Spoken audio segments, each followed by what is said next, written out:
नमस्कार दोस्तों, अजय मैकेनिक। मेरे सामने पल्सर 220 है, BX6 है और इसमें क्या है कि बैटरी लीकेज प्रॉब्लम है। बैटरी लीकेज प्रॉब्लम के लिए हमने क्या क्या किया है आपको पहले एक बार दिखाते हैं, फिर बताते, समझाते, सिखाते यानी क्या क्या हमने किया है।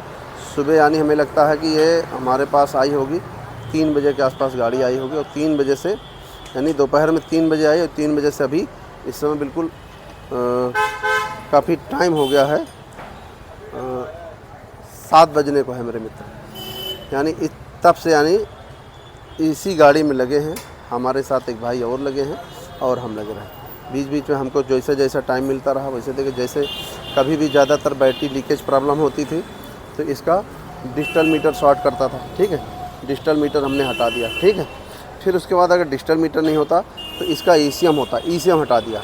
ठीक है, तब भी क्या है तो बैटरी डिस्चार्ज हो रही। ठीक, बैटरी यानी डिस्चार्ज को डिस्चार्ज हो, डिजिटल मीटर हटा दिया, इसको हटा दिया, उसके साथ साथ इसका जो रेगुलेटर होता वो हटा दिया, रेगुलेटर के साथ साथ ये सारे रिले, चारों रिले हटा दिया कि जहाँ पर भी यानी जो इसका प्लस वायर होता है, सफ़ेद कलर का वायर होता है जिसमें बैटरी का करंट होता है, जहाँ जहाँ पर भी हमको समझ में आया कि यानी सफ़ेद वायर जा रहा है, सब जगह हमने हटा के देखा, कोई भी कहीं से भी नहीं, सब कुछ यानी सही था।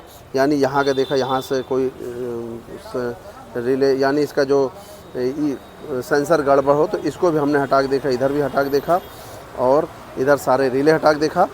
जितना भी समझ में सब कुछ करके देख लिया मेरे मित्र। इतने समय नहीं लगता क्योंकि हमारे पास मेन काम बजाज का ही है और बजाज में हमको जब इतना समय लगा तो हमको खुद में भी बहुत यानी समझ में नहीं आया कि हम क्या करें और इसके एक एक फ्यूज भी हटा के देख लिया। तब भी बैटरी लीकेज प्रॉब्लम कैसे है पहले आपको दिखाते हैं, फिर कैसे उसको सॉल्व करना वो भी दिखाते हैं। एक नया तरीका है जिससे कि कभी भी आपको करना हो तो आप इस तरीके से भी आप कर सकते हैं। तो मेरे मित्र देखो, हम आपको दिखाते हैं। मेरे मित्र देखिए, ये लाइट जल रही है। ठीक है, लाइट जल रही ना, लाइट जल रही है और हम लाइट थोड़ा सा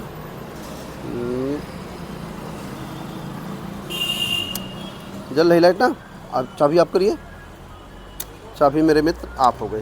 ठीक, चाबी ऑफ हो गई ना, चाबी ऑफ हो गई, लाइट फिर भी जल रही। ठीक, अब उधर का एक फ्यूज हटाइए, जो फ्यूज हम हटाते थे ये वाला, हाँ ये वाला फ्यूज हटाइए, ये फ्यूज हटाइए।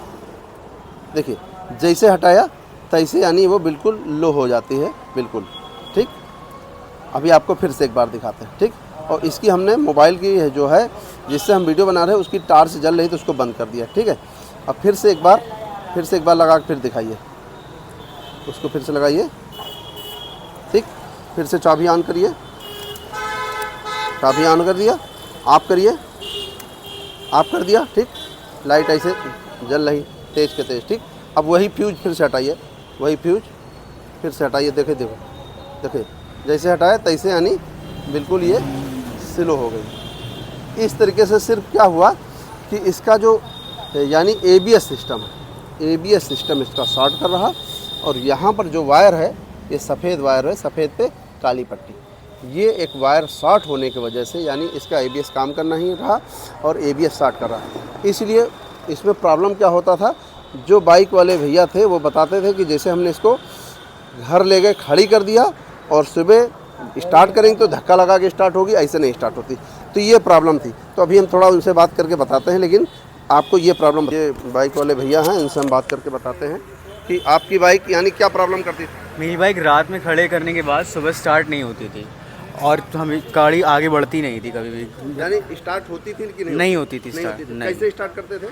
सेकंड गियर पे धक्का लगा के स्टार्ट करते थे। एक बार स्टार्ट हो गई तब उसके बाद 3-4 किलोमीटर चलाते थे, तब वो चार्ज होती थी, तब चलती थी। दिन भर यानी सेल्फ लेता था? हाँ, दिन जब भी आप 4-5 घंटे खड़ी कर दे तब गाड़ी बंद हो जाती थी, तो सेल्फ नहीं लेती, फिर सेल्फ नहीं लेती थी। तो यानी सेल्फ में यही प्रॉब्लम थी मेरे मित्र। और ये BX6 है, 220 cc है। इसमें ये प्रॉब्लम है कि यानी जब एक बार आपने रात में खड़ी कर दिया तो सुबह ये स्टार्ट नहीं होगी। स्टार्ट तब होगी जब धक्का लगाओगे, धक्का लगा के 2-3 किलोमीटर चला फिर ये सेल्फ लेने लगी। तो ये प्रॉब्लम थी। यानी इसमें कुल मिला के करंट लीकेज प्रॉब्लम थी। इसका देखिए कॉइल प्लेट खोला गया, यानी जितना भी हमको समझ में आया सब कुछ खोल करके सब देख लिया। और बाइक वाले भैया भी यहीं बैठे रहे और हमको भी बड़ा शर्मिंदा होना पड़ रहा था कि हम यानी इतना बजाज का इतने एक्सपर्ट हैं, फिर भी हमको इतना टाइम लग रहा था। हर एक चीज़ चेक किया, मीटर चेक किया, ईसीएम चेक किया, जहाँ जहाँ पर सफ़ेद वायर जाता सब कुछ चेक किया, लेकिन कहीं कुछ नहीं। और इसका बाइक वाले भैया से पूछा तो इन्होंने बताया कि इसका ABS सिस्टम ख़राब है, इस कारण से ये दिक्कत समझ में आया कि यहाँ से। अब ये आपको कभी ऐसा हो तो आप यहीं से आप चेक कर सकते हैं करंट लीकेज प्रॉब्लम। और इसके लिए ABS सिस्टम ख़राब है तो ABS का पूरा सिस्टम हो सकता है कि इसका पूरा ये ABS डालना पड़े, तब वो सही आएगा, क्योंकि वो कहीं से उसी से वजह से कहीं ना कहीं से करंट लीकेज प्रॉब्लम है। तो ये मेरे मित्र छोटी सी जानकारी थी, बताना चाहा। और करंट लीकेज की ये बेहतरीन चेक करने का तरीका है जो हमने आपको बताना चाहा। आपको वीडियो पसंद आया लाइक करें, शेयर करें, कमेंट करें और चैनल ज़रूर सब्सक्राइब करें। नमस्कार दोस्तों।